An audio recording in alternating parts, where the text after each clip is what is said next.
Welcome back to Colster's Classroom. It's taken me some time to think about how I want to convey this information. I want to talk about service learning.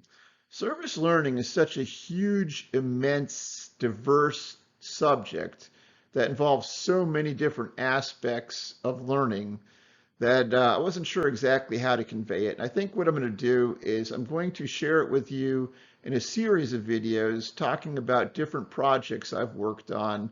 I've been doing this 25 years and been involved with several different projects that have been successful. So I'll share them as kind of a case studies of things that you can hopefully will give you ideas to share with your students. So in this video, I'm going to talk about what service learning is and what it isn't. Service learning is creating projects that are involved in your subject area that are tied to the standards, your state standards, that benefit society. So when I take students out and we do a species survey on an environmental plot of land, um, we are hitting certain state standards regarding education in my curriculum, and we're benefiting society by going out and taking a survey to help provide manpower to our local county government to figure out if what they're doing on their lands is enhancing it, making it better or worse for the species diversity that we're trying to create there. So anytime you can create a project that is tied to your curriculum that's involved with the state standards, you have service learning. Now, there are several service organizations out there, and I don't want to discount them. The service organizations are great. Things like Key Club, going out and picking up trash.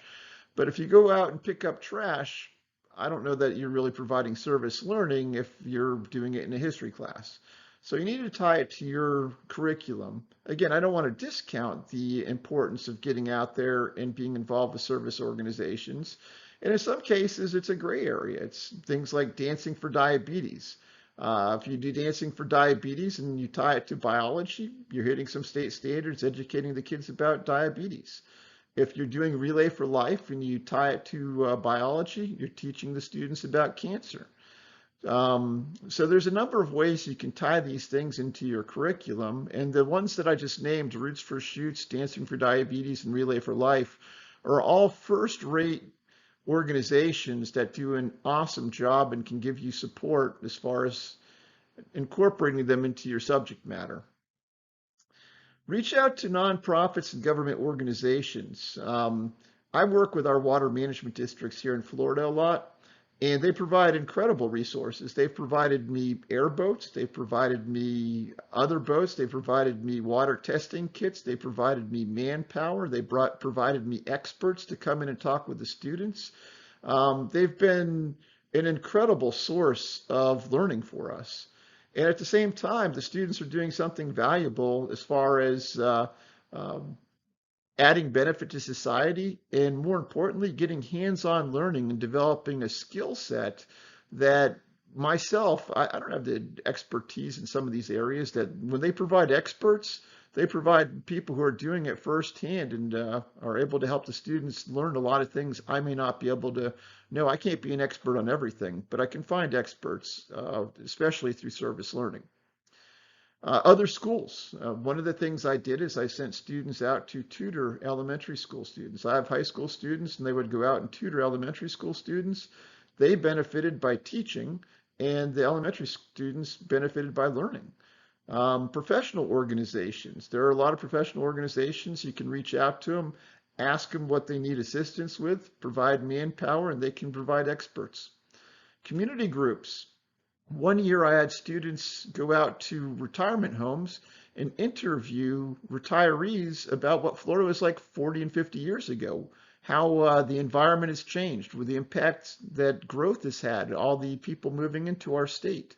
And it was beneficial for both. The retirees got a chance to tell their story and pass on their legacy. The students got a chance to learn from them firsthand. Um, One of the things I can't stress enough that's very, very important is brainstorm with the students. Give them input. You get buy-in that way. You get excitement that way. One of the things that we did, a case study I'm going to share with you, is CERT, Community Emergency Response Training. And the students My students several of them wanted to get involved with being first responders, paramedics, firefighters.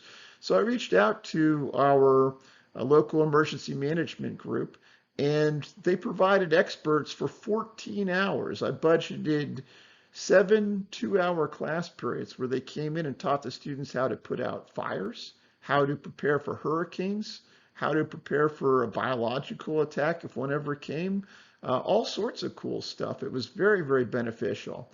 Again, that was service learning because the students were able to go out in their community and help their neighbors prepare for hurricanes, teach people how to do triage. Several of them became first responders after being involved with this. We were the second high school in the nation and the first high school in Florida to implement this. So another example of service learning, and I'll give you the case study on that. So reach out to the community to get resources and experts, get student buy-in, and watch these videos, and hopefully they'll give you some ideas. Thank you for your time. Colster out.